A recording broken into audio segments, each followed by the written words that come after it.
డిచ్పల్లిలోని CMC కళాశాలలో polled ఈవీఎంలను భద్రపరిచిన స్ట్రాంగ్ రూమ్లను కలెక్టర్ రాజీవ్ గాంధీ హనుమంతు బుధవారం పరిశీలించారు. Bodhan Armoor Nizamabad urban, Nizamabad rural, Balkonda, Korutla, Jagtial assembly నియోజకవర్గాల వారీగా ఓటింగ్ యంత్రాలను సిఎంసిలో భద్రపరచగా కలెక్టర్ ఒక్కో స్ట్రాంగ్ రూమ్ను సందర్శిస్తూ వాటికి వేసిన సీళ్లను పరిశీలించారు.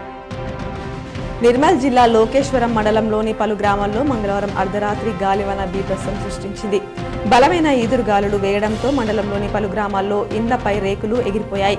చెట్ల కొమ్మలు విరిగిపోవడంతో రాకపోకలు స్తంభించిపోయినాయి. విద్యుత్ స్తంభాలు నేలకొరిగాయి. దీంతో ఆయా గ్రామాల్లో విద్యుత్ అంతరాయం కలిగింది. కామారెడ్డి జిల్లా బాన్సువాడ పట్టణంలో అర్ధరాత్రి సమయంలో ఉరుములు మెరుపులతో కూడిన భారీ వర్షంతో పాటు మహేశ్వరి థియేటర్ కాంపౌండ్ వాల్ వద్ద ఉన్న కొబ్బరి చెట్టుపై పిడుగు పడడంతో పెద్ద ఎత్తున మంటలు చెలరేగాయి. పట్టణం నడిబొడ్డున పిడుగు పడడంతో పెద్ద శబ్దం వచ్చింది. ప్రజలు ఒక్కసారిగా ఉలిక్కిపడ్డారు. ఐఎన్టీయూసీ జిల్లా కమిటీ నూతన అధ్యక్షుడిగా ఎన్ రమేష్ గౌడ్, ప్రధాన కార్యదర్శిగా డి లక్ష్మణచారి, కార్యదర్శిగా చెరుకు లక్ష్మణ్లను నియమిస్తూ జాతీయ అధ్యక్షుడు సంజీవరెడ్డి ఆదేశాలు జారీ చేశారు. దర్పల్లి మండల వ్యవసాయ అధికారి ప్రవీణ్ కుమార్ బుధవారం తెల్లవారుజామున 4 గంటలకు గుండెపోటుతో మృతి చెందినట్లు కుటుంబీకులు తెలిపారు. నిజామాబాద్ జిల్లా సహకార కేంద్ర బ్యాంకుల్లో బుధవారం పాలకవర్గ సమావేశం నిర్వహించారు. రాష్ట్ర మార్కెట్ చైర్మన్ గా బాధ్యతలు నిర్వహిస్తున్న మారగంగారెడ్డిని బ్యాంక్ చైర్మన్ రమేష్ ఘనంగా సన్మానించారు.